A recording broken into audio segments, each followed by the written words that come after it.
정말 왠지 모르게 더 오랜만에 뵙는 것 같습니다. 주일 오후 시간에 귀한 말씀을 나눌 수 있으면 참 감사하고, 바라기는 주 안에서 풍성한 말씀의 교제가 있는 시간 되기를 간절히 소망합니다. 누군가를 사랑하는 마음, 그 안에는 말로 표현하기 어려울 만큼 깊고 오묘한 정서들이 담겨 있습니다. 물론 사랑은 감정의 영역으로만 완성할 수 있는 것 결코 아닙니다. 사랑은 분명히 성숙을 이루어야 하는, 그래서 많은 수고와 또 헌신과 희생이 담겨야 하는 성품임에 틀림없습니다. 하지만 그 성품 안에 함께 담긴 그 정서는 우리 사랑을 타오르게 하는 아주 중요한 영역임에 틀림이 없습니다. 제게 사랑의 감정을 떠올릴 때 가장 먼저 생각나는 정말 좋아하는 시 한 편이 있습니다. 김영란 시인의 님 두시고 가는 길이라는 시입니다. 잠시 소개할까 합니다. 님 두시고 가는 길에 애끈한 마음이여, 한숨 쉬면 꺼질 듯한 조매로운 꿈길이여, 이 밤은 캄캄한 어느 니 시골인가, 이슬같이 고인 눈물을 손끝으로 깨치나니. 님을 두고 가는 그 길 위에 선 한 사람의 심경을 담아내는 이 시의 표현들이 보이십니까? 이슬같이 고인 눈물 손끝으로 훔치며 떠나간 애절함. 특별히 이 시에서 제 마음 사로잡은 표현이 있습니다. 바로 애끈하다, 저기 애끈한 마음이요, 이렇게 써 있지 않습니까? 혹시 성도 여러분께서는 이 단어가 무엇을 표현하는지 아시겠습니까? 제가 이렇게 물으면요, 대부분 다 알겠다 하십니다.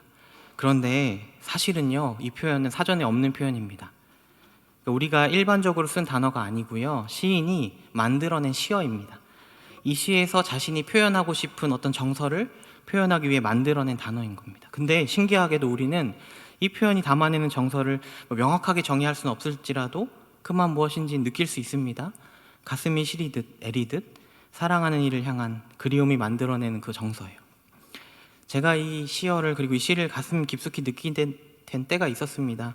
지금의 아내와 이제 결혼을 약속하고 결혼의 그날을 기다리는데 그날이 안 오는 거죠.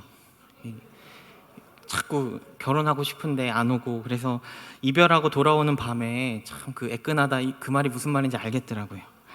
그날까지 그 헤어져 오는데 다시 보고 싶은 그 마음, 제가 그때 이 시가 참 제 마음에 깊이 와닿았고, 물론 지금은 절대로 느낄 수 없는 그 마음의 애틋함이, 이 표현에 오해하시면 안 되고요.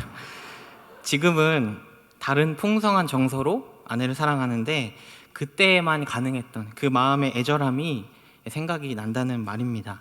오시면 안 됩니다. 그때 사랑 안에 담긴 그 그리움이 만들어내는 정서, 그 마음의 뜨거움, 다 느껴보시지 않았을까 싶습니다. 누군가를 향한 사랑에는요, 분명히 그 사랑의 깊이와 뜨거움을 담아내는 정서가 있습니다. 그런데 성도 여러분, 혹시 그것 아십니까?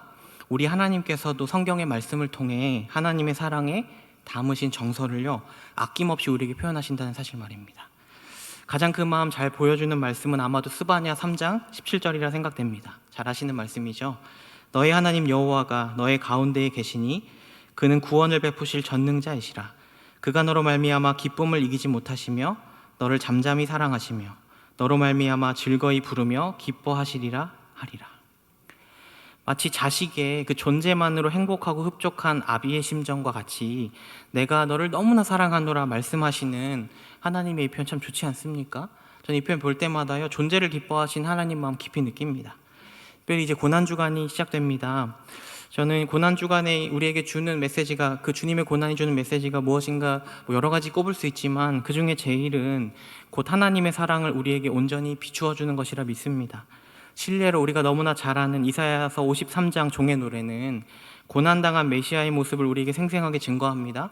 그런데 그 장면 속에 하나님은 고난받는 그 종과 우리를 대비하십니다. 왜 그러실까요? 주님은 피를 흘리는데 그로 인해 우리를 살리신다고 말씀하기 위해서입니다. 이사야서 53장 5절과 6절입니다.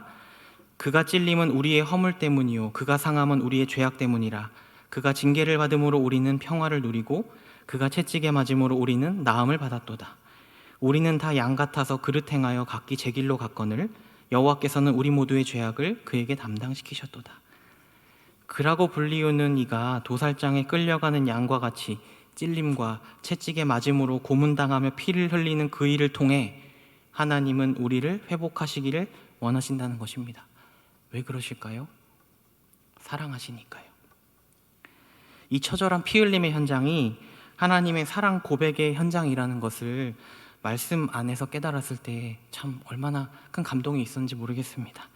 제가 부모가 되고 나서요, 특히나 제가 한 경험을 토대로 보니 이것이 얼마나 큰 충격인가 하는 것 알았습니다. 아이가 아직 몇 개월 되지 않았던 때 실수로 아이의 피를 본 일이 있는데 조금 났거든요. 근데 그때 제 마음에 공포가 밀려오더라고요. 제 손에서 피가 났으면 아무렇지 않을 텐데 제 아이에게 그 일이 벌어지니까 공포가 밀려오고 너무 속상함. 근데 하나님께서 그 자녀의 피 흘림, 작은 생책이 아니라요, 고문의 현장 속에 아들을 내어주시고 그 피 흘림을 통해 우리의 회복을 노래하게 하셨습니다. 그것이 고난에 담긴 하나님의 사랑입니다. 우리 주님은요, 그 고난의 길을 아셨습니다. 마가복음 9장 31절입니다. 이는 제자들을 가르치시며 또 인자가 사람들의 손에 넘겨져 죽임을 당하고 죽은 지 3일 만에 살아나리라는 것을 말씀하셨기 때문이더라. 스스로 말씀하십니다. 내가 사람들의 손에 넘겨져야 하고 죽어야 한다고요. 하나님께서 그분을 사람들에게 내어주셨음을 아시고 또한 말씀하십니다. 사랑하는 성도 여러분, 하나님은 우리를 사랑하십니다. 이 말에 우리에게 너무나 익숙함과 또 상투적인 말 이렇게 접근하지 않았으면 좋겠고요. 혹은 그 사랑 마치 초월하신 하나님께서 우리가 알 수 없는 방법으로 표현하시는 사랑인 것처럼 저 멀리 두지 않았으면 좋겠습니다. 정확히 우리가 알아들을 수 있는 정서를 담아 또 우리가 보고 듣고 믿을 만한 역사적 사건으로 표현하신 인격적 사랑입니다. 이 자리에 계신 성도 여러분 어떻습니까? 날마다 그 사랑에 감격함이 있으십니까? 그리고 그 사랑을 받은 자로 하나님 사랑하십니까? 시작되는 이 고난 주간에 하나님이 베푸신 사랑을 깊이 묵상하기를 원하고 하나님을 더 사랑하는 우리가 되기를 원하는데, 특별히 오늘 말씀 안에서 하나님의 그 사랑의 마음이 가득 담겨 있는 말씀들을 보면서요, 하나님 마음 느끼고 하나님을 향한 우리의 사랑 돌아보는 시간 되기를 바라겠습니다. 오늘 우리가 읽은 본문의 말씀은 예레미야서 2장 전체의 구조에서는 이스라엘을 책망하시는 하나님의 말씀을 시작하는 지점에 위치한 말씀입니다. 그러니까 이 말씀 이후로는 하나님 앞에 패역했던 이스라엘의 모습을 철저하게 책망하신 하나님의 말씀들이 선포되고 있습니다. 그리고 좀 더 큰 구조로 보자면 이스라엘을 책망하시되 그렇게 함으로 그들이 돌이키기를 원하시고 그래서 돌이키도록 권고하는 메시지 전체의 시작점에 담겨있는 내용입니다. 그렇게 생각하자면 그 말씀들을 시작하는 이 지점에서 하나님께서 하실 만한 말씀이 무엇일까요? 그들을 향한 엄중한 책망을 염두에 두셨다면 하나님께서 그 책망을 시작하시면서 하실 만한 말씀, 다양한 선택지가 하나님께 있지 않았겠습니까? 예를 들면요, 하나님이 그들에게 하나님 어떠한 분이신지를 선언하시는 것입니다. 대표적으로 하나님께서 이스라엘과 언약을 맺으실 때 이렇게 말씀하신 거 우리 잘 알고 있습니다. 출애굽기 20장 2절입니다. 나는 너를 애굽 땅 종되었던 집에서 인도하여 낸 내 하나님 여호와니라. 하나님 이 표현을 통하셔서 이스라엘에게 두 가지 사실을 주지시키고 있는 것입니다. 나는 너희를 그 애굽에서 능히 건져낸 능력의 하나님이다. 그리고 그 능력으로 바로 너희를 구원하는 하나님이다 라는 것이요. 지금 이 책망을 앞에 두고 만약 이 표현 사용하신다면 충분히 그들에게 하나님 얼마나 무서운 분이신가 또 깨닫게 하고요, 그들의 배은망덕도 꾸짖는 것 아니겠습니까? 하나님께서 베푸신 은혜를 근거 삼아 그들이 얼마나 배교하였으며 은혜를 망각한 자들로 살았는지 선언하는 것에 힘이 실릴 것입니다. 실제로 하나님께서 이후의 말씀들에서 그런 표현들 사용하십니다. 그런데 놀랍게도 하나님께서 이 책망의 메시지를 시작하는 그 가운데 사용하시는 표현은 우리의 예상과는 다른 표현 방식을 선택하고 있습니다. 바로 과거 한 지점을 추억하는 일입니다. 오늘 본문의 2절입니다. 가서 예루살렘의 귀에 외칠지니라. 여호와께서 이와 같이 말씀하시기를 내가 너를 위하여 내 청년의 때의 인애와 내 신혼 때의 사랑을 기억하노니 곧 씨 뿌리지 못하는 땅 그 광야에서 나를 따랐음이니라. 이 한 절의 말씀에 하나님이 얼마나 애절함 담으셨는지 보게 됩니다. 2절의 첫 부분 주목해보면 하나님께서 예레미야를 그들에게 보내시면 이렇게 말씀하십니다. 가서 예루살렘의 귀에 외칠지니라. 그들에게 예레미야의 목소리가 작아서 안 들릴까 봐 이렇게 말씀하셨을까요? 그들의 귀에 대고 말하라고요. 오히려 그들이 마음의 귀를 닫아버리는 교만으로 살아왔기 때문일 수도 있겠습니다. 하나님께서는 그들이 꼭 귀담아 듣기를 원하는 마음에 예루살렘의 귀에 외치라 이렇게 말씀하십니다. 그뿐이 아닙니다. 하나님께서는 지금 이스라엘의 모습으로 인해 분노하신 하나님이신데 놀랍게도 그들의 과거를 생각하기를 원하십니다. 왜냐하면 과거에는 하나님을 분노하게 한 것 아니라 하나님을 기쁘시게 했던 그들의 모습이 있기 때문입니다. 그래서 이렇게 말씀하시는 것이죠. 내가 분명히 너에 대해서 기억하고 있다고요. 너의 젊었던 때의 인애 그리고 신혼 때의 사랑을. 특별히 여기서 사용된 인애라는 표현은 우리가 잘 아는 히브리어 표현인 헤세드입니다. 주로 언약적인 관계에서 하나님에 의해 신실하게 베풀어진 어떤 자비와 은혜를 표현하는 단어가 반대로 하나님의 백성에게서 하나님께 드려진 것으로 표현될 때는 주로 하나님과 맺은 언약 안에서 하나님의 뜻에 합당하게 살기 위해 정말로 하나님을 사랑하는 마음으로 성실하게 보인 그들의 반응을 표현할 때 사용하는 것입니다. 그리고 신혼 때와 같이 신부의 마음으로 순전하게 드렸던 사랑이 또한 그들에게 존재했다는 것, 하나님 분명히 말씀하고 계시는 것입니다. 그리고 그 사랑의 모습을 또한 이렇게 설명하십니다. 곧 씨 뿌리지 못하는 땅, 그 광야에서 나를 따랐음이니라. 그 광야에서 온전히 나를 따랐던 너희의 그때를 떠올린다. 그렇게 하나님을 온전히 쫓았던 그들의 모습을 분명히 기억하시는 것이고 그때의 그 신실한 관계에서 그들에게 베풀어진 은혜를 또한 생각하시는 것입니다. 그게 3절인 말씀입니다. 이스라엘은 여호와를 위한 성물 곧 그의 소산 중 첫 열매이니 그를 삼키는 자면 모두 벌을 받아 재앙이 그들에게 닥치리라. 여호와의 말씀이니라. 이스라엘은 하나님 앞에 거룩히 구별된 성물이며 첫 열매였습니다. 그렇게 구별된 그들을 삼키는 자가 결코 없었습니다.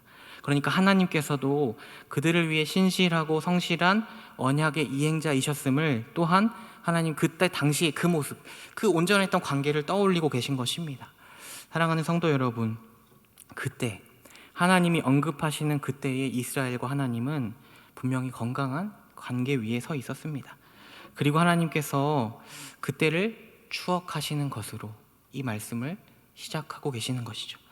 오늘의 본문이 보여주는 말씀의 의미가 이와 같습니다. 이제 이 말씀을 두고요, 좀 이런 질문 던져봐야 할 것 같습니다.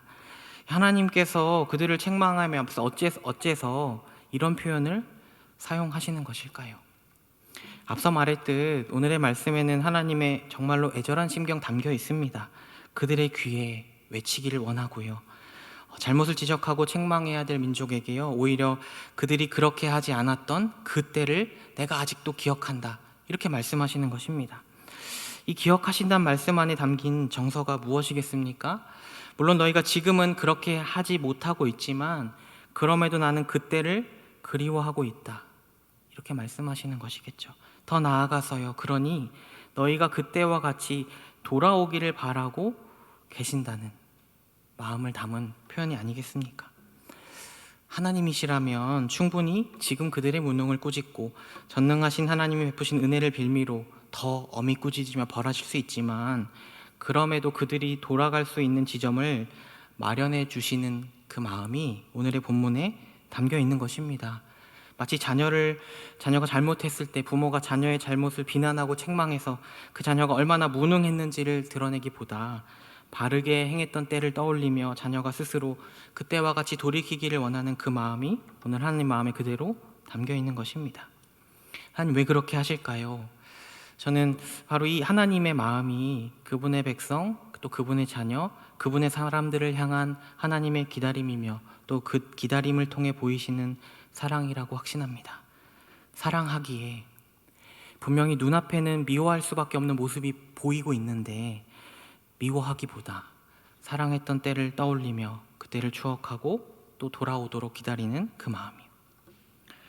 요즘 우리 집에 첫째가 4살 돼서 천방지축으로 굴고 장난이 많아서요, 가끔 화가 많이 납니다. 근데 벌써 그래서 그 아이의 그 한 살, 2살 이럴 때 아기 때 모습을 사진과 동영상으로 보면서요, 그때 모습이 참 위안이 되는 거죠. 그렇게 얘가 이렇게 이뻤지, 이런 생각하는 겁니다. 그런 정서일 수도 있지 않을까요?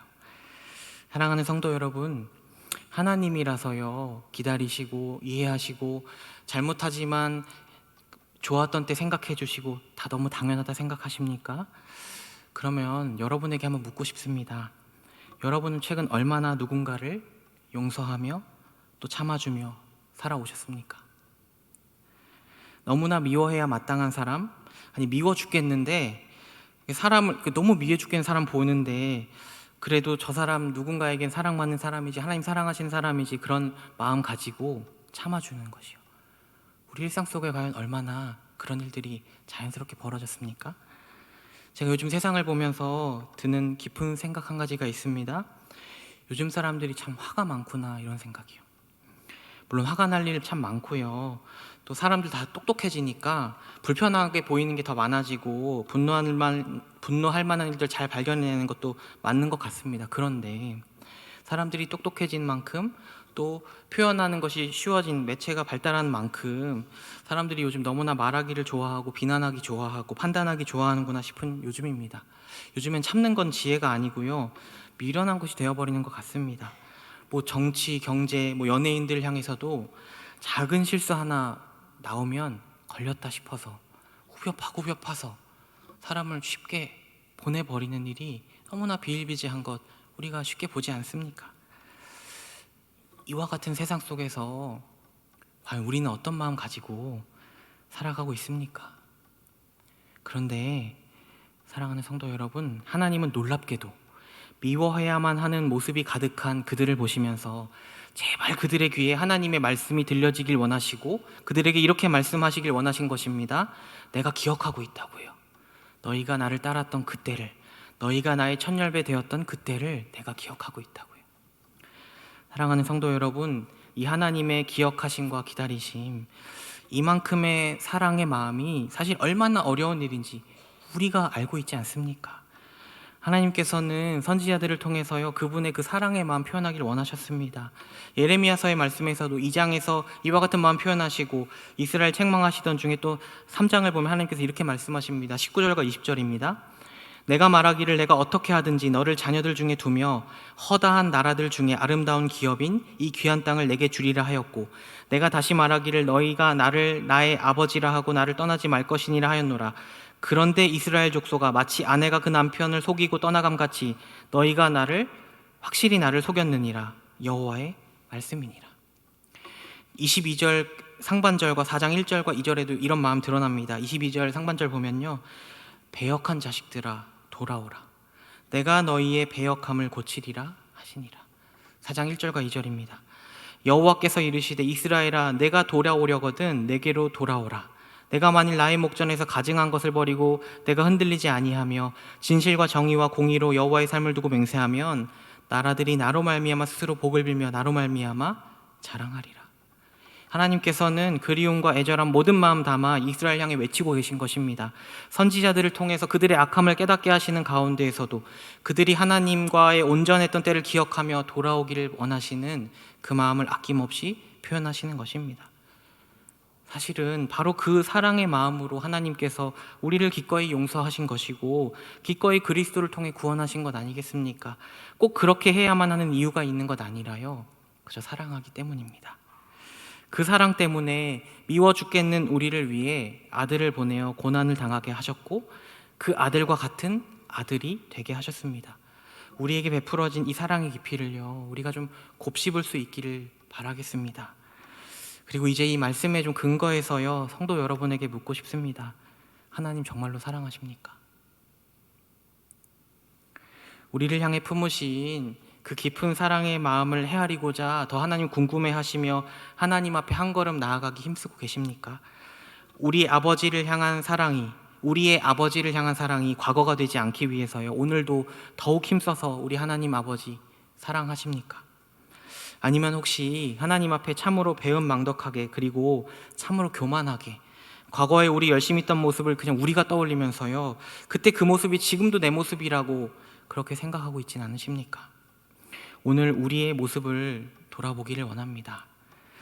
사실 우리 지금까지는요 삶에서 겪어보지 못한 이 코로나 상황을 꽤나 오래도록 경험하고 있습니다.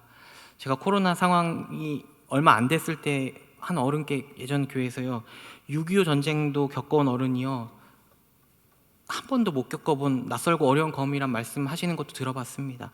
그러니까 우리에게 이 모든 상황이 얼마나 어려움이었겠습니까? 그러니까 우리가 처한 현실은 분명히 우리를 어렵게 하는 것 맞습니다. 그런데 이 질문 드리고 싶습니다. 이 어려운 상황 중에도 하나님을 향한 사랑의 뜨거운 마음은 오늘도 동일하십니까? 그것을 우리 마음에서 빼앗겨 버렸다면 우리는 오늘 가슴을 치고 애통해야 할 것이며 그 마음을 회복하기 위해 힘써야 하지 않겠습니까? 만약 우리가 하나님을 향한 사랑이 동일하다면 도대체 방법이 무슨 이유가 되겠습니까?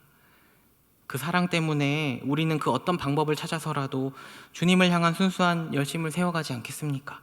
사랑하기 때문에 주님을 깊이 만날 자기 습관을 세울 것이고, 사랑하기 때문에 주님을 위하여 삶의 자리에서 주님을 마주하듯 살아갈 것이고, 사랑하기 때문에 주님을 기쁘시게 하는 삶을 살아가지 않겠습니까?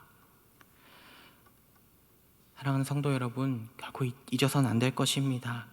우리 하나님은 전 존재를 감찰하시며 우리의 지나온 모습도 기억하시고 또한 우리의 오늘도 바라보십니다. 그리고 모든 순간 사랑하는 마음으로 그런 우리를 기다리고 계시는 것입니다.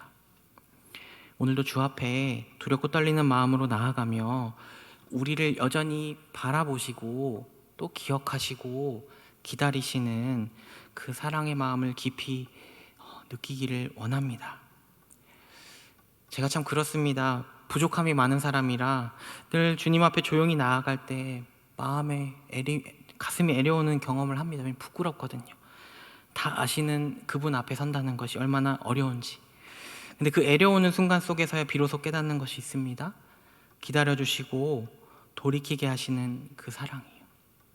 그 사랑 때문에 우리가 구원받아 변화된 것 아니겠습니까? 사랑하는 성도 여러분, 우리의 마음을 돌이키기를 원합니다. 지금은 그렇게 주 앞에 나아가야 할 때입니다. 특별히 그런 점에서 주목하고 싶은 오늘의 말씀이 있습니다. 본문 2절의 말씀인데요. 가서 예루살렘의 귀에 외칠지니라 여호와께서 이와 같이 말씀하시기를 내가 너를 위하여 내 청년의 때의 인애와 내 신혼 때의 사랑을 기억하노니 곧 씨 뿌리지 못하는 땅 그 광야에서 나를 따랐음이니라. 특별히 마지막 부분의 표현이요. 곧 씨 뿌리지 못하는 땅 그 광야에서 나를 따랐음이니라. 사랑하는 성도 여러분, 그들의 하나님을 향한 참사랑은 척박한 광야 그곳에서 이루어졌습니다. 아니, 다시 말하자면 하나님은 그들을 광야로 보내셔서 하나님만을 바라보게 하셨고 사랑하게 하셨습니다.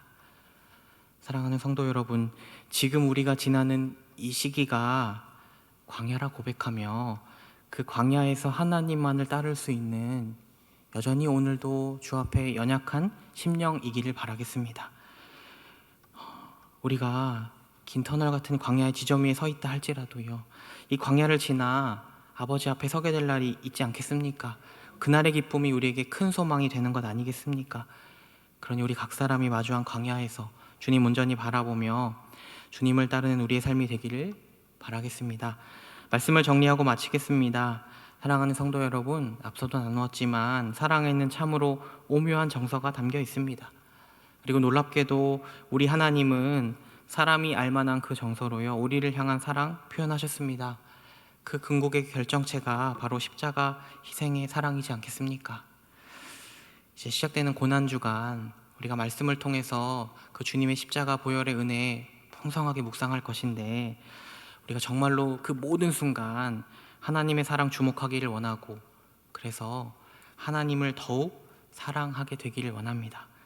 세상이 결코 알 수 없는, 그리고 끊을 수 없는 그 아버지의 사랑이 주는 평안 속에서 진정한 기쁨을 누리는 저와 여러분 되기를 바라겠습니다.